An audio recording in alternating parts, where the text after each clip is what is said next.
नव्हतं शिवाजी महाराजांनी, काहीच नव्हतं केलं, फक्त देवाचं नाम चिंतन आपल्या आई वडिलांचं ऐकलं होतं.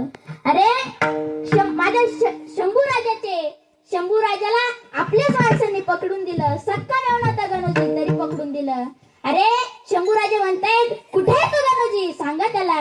अरे एक शब्द जरी बोलला असता तर महाराष्ट्रातले सर्व गड किल्ले तुला दिले असते, पण या सैतानाच्या हातात नव्हतं द्यायला पाहिजे. अरे हो, त्याच्या बरोबरचे सरकारी सांगतात, हुजूर उसके सामने मत जाओ, लय भयानक आहे आणि डोक्यापासून नखापर्यंत फाडलंय त्याला, पण एवढा बी हल्ला नाही. आमचा आदर्श पुष्पा नाहीये, तो पुष्पा काल्पनिक आहे गड्या, पण आमचा ओरिजिनल आदर्श चुकला नाही का. धर्मवीर शंभूराजा लक्ष देऊ नाही का, शंभूराजा तो खरंच चुकला नाही, तो एवढा बी हल्ला नाही. अरे पर हमें देखना है कैसा दिखता है वो. अरे हुजूर उसके सामने मत जाओ, हुजूर का झपके उलटा करील, महाराष्ट्रात रक्त उजूल ते फेल नाही गेला आजपर्यंत. आणि मग औरंगजेबाने बघितलं, औरंगजेब म्हणतंय सच में छावा है छावा. शंभू राजे म्हणतायत, अरे औरंगे अरे क्या देख रहे हैं हमारी तरफ, हमारा देश देख रहा है क्या, सच में छावा है छावा शेर का. अरे जैसा पुत्र हमारे मुल्क में हमारे जनान खाने में क्यों नहीं पैदा होता है, क्या कोई हमारे में कोई ऐसा है, कोई इसका तेज हमने आंख ही निकाल दी इसकी, फिर भी नहीं झुका है हमारे सामने, हमने जबान काट दी इसकी, इसने दो लफ्ज हम के नहीं मांगे हमारे सामने, हमने हाथ काट दिए पैर काट दिए इसके, फिर भी झुका नहीं हमारे सामने. अरे जैसा पुत्र हमारे मुल्क में हमारे जनान खाने में क्यों नहीं पैदा होता. अरे औरंग्या, तुझ्या जनान खाण्यामध्ये कसा जन्माले शंभूराजा जन्माला येतात महाराष्ट्राच्या मुशीत आणि शिवछत्रपती शिवाजी राजांच्या कुशीत. बस जगी ऐसा बाप व्हावा आणि ज्याचा वंश मुक्ती सजावा, कसं जगावं हे छत्रपती शिवाजी राजांनी शिकवलं, आणि धर्मासाठी कसं मरावं हे धर्मवीर शंभूराजांनी शिकवलं. सुवर्णाक्षरात काय लिहिला गेला आणि मग महाराष्ट्र असं उभा राहिला. महाराष्ट्राला आजपर्यंत कोणी माघार वडलं नाही आणि वडणार पण नाही. आणि हे शौर्य पुढे चालायचं असेल तर हे क्षमा करणे काम आणि बीज वाढवावे नाही. आपली मुलं परमार्थात आणावी लागतील, तलवार घेऊन नाही टाळ घेऊन उभी राहिली तरी धर्माचं कार्य मोठं आहे. धर्माचे पालन करणे पाखंड खंडन, हेच आम्हा करणे काम, बीज वाढवावे नाम. अरे काय केलं होतं शिवराय आणि शंभूराजे कीर्तनात का सांगायचे. हे बघा, राजे काय देव होते का, राजे काय देव होते का, मी सांगत नाही राजे देव होते, पण राजे होते म्हणून आज मंदिरातले देव शिल्लक आहे. राजे नसते ना आज मंदिरातले देव शिल्लक नसते. याच्याही पुढे जाऊन बोलू का, तुम्ही तिथे बसले असते ना पट्टी इथे उभा राहिला नसता. अरे मानवर तलवारी ठेवल्या असते आपल्या, काय बोलणं करता गड्या. म्हणून हे शौर्य जर पुढे चालायचं असेल तर हे क्षमा करणे काम आणि बीज वाढवावे नाम. म्हणून शिवरायांनी काय केलं, आऊसाहेबांचं ऐकलं. आऊसाहेब म्हणताय, शुभा सगळ्यांना एकत्र कर मग तुला स्वराज्य भेटेल. असं मिळणार नाही. 12व्या शतकात महाराष्ट्र संपला होता, काहीच राहिलं नव्हतं. 12व्या शतकातच महाराष्ट्राचं वलय खूप सुंदर आहे का, कारण की आळंदीमध्ये माऊली ज्ञानोबा मराठी भाषेचा गौरव करत होते. माझा मराठाची बोल कौतुके तर अमृतातील पैसा जिंके, ऐशी अक्षरे रसिके मिळविन, प्रिया मराठाचे नगरी आणि करी ब्रह्मविद्येचा सुबाळ करी. 12व्या शतकात महाराष्ट्र वैभवशाली दिसत होता. पाना फुलांना भर आला होता. सनई चौघडे वाजत होते. तुळशी वृंदावन भरलेलं दिसत होतं आणि भगवा फडफड करत होता. पण असं सुंदर चाललेलं कार्य कुणाची तरी नजर महाराष्ट्राला लागली. मात्र महाराष्ट्राला वैभव प्राप्त होत होतं. मात्र आळंदीमध्ये वारकरी नाचत होते, दारकरी नाचत होते. पकवाज टाळांचा आवाज, खन खन खन पकवाज टाळांचा आवाज येत होता आणि महाराष्ट्राला वैभव प्राप्त होत होतं. मात्र असं सुंदर चाललेलं कार्य आणि कुणाची तरी नजर महाराष्ट्राला लागली. मात्र भगवा हा फडफड करत होता आणि घरासमोर रांगोळी होती, तुळशी वृंदावन होतं. पाना फुलांना भर आला होता. सनई चौघडे वाजत होते. तुळशी वृंदावन भरलेलं दिसत होतं आणि असं सुंदर चाललेलं कार्य कुणाची तरी नजर महाराष्ट्राला लागली. आणि किमान 8,000 इस्लामिक सत्ता घेऊन अल्लाउद्दीन खिलजी महाराष्ट्रावर धावत आला. अरे किमान 8,000 इस्लामिक सत्ता भयंकर आणि खऱ्या अर्थाने त्याने महाराष्ट्र उद्ध्वस्त केला. दिवसा डोळे आया बहिणींची चित्त तुटली. महाराष्ट्राचे मंदिरातले देव घाबरले मोकळे झाले. अरे तुळशी वृंदावन उद्ध्वस्त झालं. घरासमोरची रांगोळी उद्ध्वस्त झाली. अरे कोण रोखणारे वादळ आणि भगवा खाली उचलवण्यात आला. महाराष्ट्राचा अपमान झाला आणि घरासमोरचं तुळशी वृंदावन उद्ध्वस्त झालं. पाना फुलांना भर आलं होतं ते असं नाही. आणि जो सह्याद्री दिल्लीच्या तख्त्याकडे टक लावून बसला होता तो सह्याद्री आज झुकल्यासारखा वाटतोय. अरे कोण रोखणारे वादळ? आधी महाराष्ट्रात भगवा खाली उतरवण्यात आला, महाराष्ट्राचा अपमान झाला, मंदिरातले देव घाबरे मोकळे झाले. अरे कोण रोखणारे वादळ दादा? आता वादळ रोखण्यासाठी आता एका वादळाची गरज होती. कुणीतरी जन्माला यावं त्याच्यासाठी कोणतरी हाक मारण्याची गरज होती. म्हणून किमान 300 वर्ष महाराष्ट्राला वाट पाहावी लागली. आणि 300 वर्षाच्या प्रतीक्षेनंतर पैठणचे सुप्रसिद्ध साधू शांती ब्रह्म एकनाथ महाराज यांनी भारुडाच्या आणि कीर्तनाच्या साह्यातून आवाज दिला. अगे बाय, आता काय चाललंय महाराष्ट्रात? दिवसा डोळे आया बहिणीची इज्जत तुटली, महाराष्ट्र उद्ध्वस्त झालाय. ए बाय, काय चाललंय महाराष्ट्रात? तू जर दार उघडलं नाहीस तर महाराष्ट्र संपून जाईल, दिसताना उद्या घडेल, घरासमोरचं तुळशी वृंदावन उद्ध्वस्त होईल, मंदिरातले देव घाबरे मोकळे झालेले. ए बाय, अगे बाय, दार उघडावं लागेल तुला. ए माहूरची रेणुका माता, ए आई सप्तशृंगी, ए देवाच्या देवा महादेवा, ए विघ्नहर्ता, ए देवाच्या देवा महादेवा, तुला दार उघडावं लागेल. आणि तुला आज दार उघडलं नाहीस तर महाराष्ट्र संपून जाईल, दिसताना उद्या घडेल, संपून जाईल महाराष्ट्र, काहीच राहणार नाही. बाई तुला दार उघडावं लागेल, बाई तुला दार उघडावं लागेल, बाई तुला दार उघडावं लागेल. दार उघड बाई, दार उघड बाई.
धाराशिव जिल्ह्यामध्ये, उस्मानाबाद नाही धाराशिव, अहमदनगर नाही अहिल्यादेवी नगर, औरंगाबाद नाही छत्रपती संभाजीनगर. भारतात राहावं लागेल तर भारत माता की जय बोलना पडेगा, तिरंग्याला सल्यूट करावं लागेल, भगव्यासमोर झुकावं लागेल आणि माझ्या छत्रपती शिवाजी राजांना मुजरा करावा लागेल. महाराष्ट्रात राहावं लागेल. बाईनं दार उघडलं, बाईनं दार उघडलं आणि आऊसाहेब जिजाऊसाहेबांना दिवस गेले. भूमपरांडा जिजाऊसाहेबांना दिवस गेले. शहाजीराजे भोसले सांगतायत, जिजाऊ पुत्र व्हावा ऐसा गुंडा ज्याचा ही लोखी झेंडा, असा पुत्र जन्माला घाला ज्यांनी आतील मुघल, डच, फ्रेंच, कुतुब यांच्या मानगुट्यावर बसेल आणि पुन्हा पडकेल, असा पुत्र जन्माला घाला. राम भागवत श्रवण केलं, रामायण श्रवण केलं, रामासारखा पुत्र दे विठ्ठला, त्याने कंस मारला असा श्रीकृष्ण जन्माला घाल. आणि काय होणार कुणाच नाही. 6वा महिना सुरू झाला म्हणजे जिजाऊसाहेबांना शिवनेरीवर नेण्यात आलं. शिवनेरी असुरक्षिततेच्या बाबतीत सर्वात जबरदस्त किल्ला. इथे उन्हाळ्या मौजदाराला लागणे जवळजवळ अशक्य आहे. इथे तुमचा बालही वाका होऊ शकत नाही. इथे गडकरींची पत्नी लक्ष्मी ही तुमच्या सेवेसाठी. लक्ष्मी म्हणते, आऊसाहेब काही लागलं तर त्वरित कळवा आम्हाला, आम्ही हवेत तुमच्या सेवेसाठी. आऊसाहेब सांगताय चालेल. लक्ष्मी म्हणते, आऊसाहेब काहीतरी खायचंय तुम्हाला. आऊसाहेब सांगतायत, लक्ष्मी अगं आपल्या आया बहिणी किंचाळतायत, आया बहिणींचा किंचाळण्याचा आवाज येतोय आणि तू विचारते काही खाऊशी वाटतंय का? काहीच खायची इच्छा नाही राहिली आता. पण डोहाळे लागले, डोहाळे महिला मंडळ डोहाळे. कशाचे डोहाळे लागले असतील आऊसाहेबांना? आंबट खायचे का तुरट खायचे का गोड खायचे का माती खायचे? माती खायचे डोहाळे लागले तर दगडू पोरग जन्माला येतं. कशाचे डोहाळे लागले असतील? अरे डोहाळे लागले स्वराज्य निर्मितीचे. लक्ष्मी विचारते, आऊसाहेब डोहाळे लागले तुम्हाला? आऊसाहेब म्हणतात, लागलेत मला डोहाळे. मला दांडपट्टे फिरवायचे वाटतात, मला सबसेरी चालवायचं वाटतात, मला दांडपट्टे फिरवायचे वाटतात, मला घोडा बनवायचं असं वाटतं, मला दांडपट्टे फिरवायचे वाटतात, मला तलवारी चालवायचं वाटतात, मला सबसेरी चालवायचं वाटतं.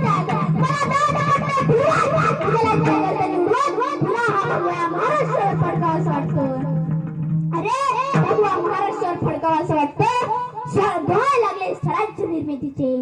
आणि दिवस जवळ आला. काही दिवसावर 19 फेब्रुवारी ठेपवते. दिवस जवळ आला. दिवस जवळ आला.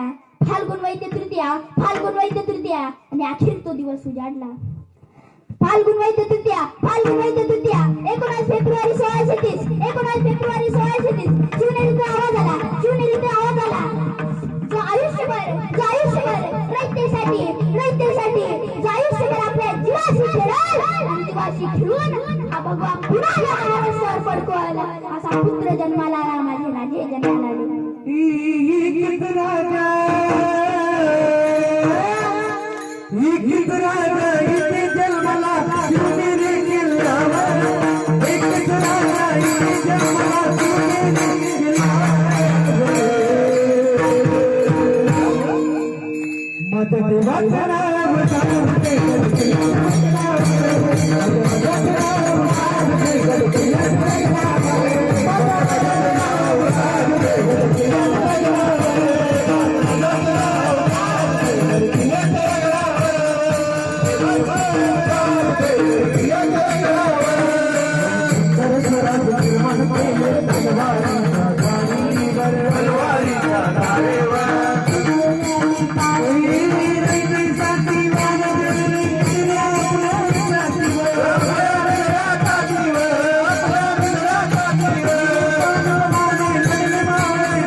हात टेकत डाव्या गुढघ्याने रांगत आणि माझे छत्रपती शिवाजी राजे जन्माला आले.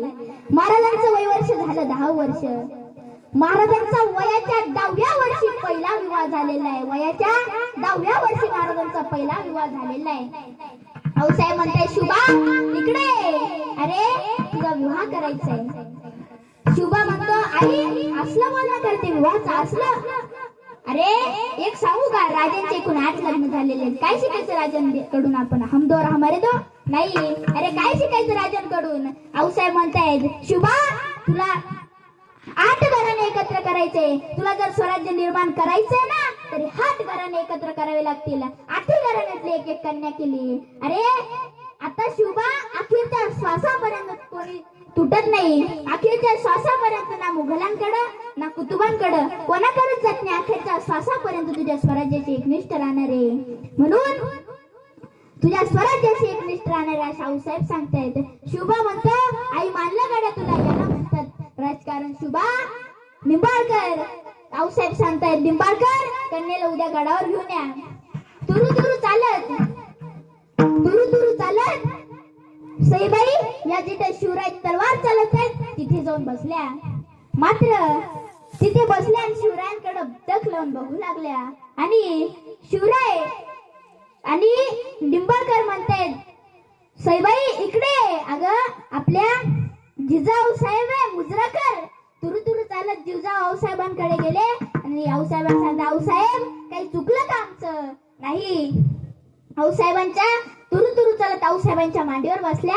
आऊसाहेब सांगतायत आणि सईबाई बोलते आऊसाहेब ते तिथे जे तलवार चालवतायत ना मला असं वाटतंय ते महाराष्ट्राचे पहिले छत्रपती होणारे. अरे छत्रपती शिवाजी राजे महाराष्ट्राचे पहिले छत्रपती होणारे. त्याआधी सईला कळलं होतं. अरे जिजाऊ साहेबांनी शिवबाला जवळ बोलवलं. शिवबाला सांगतायत निंबाळकर त्यांनी आवडली वर्ग तुमची आम्हाला. अरे शुभा ही सई तुझ्या अखेरच्या श्वासापर्यंत तुझ्याशी एकनिष्ठ राहील. हिच्यासोबत तुला सोडून कुठे जाऊ नको.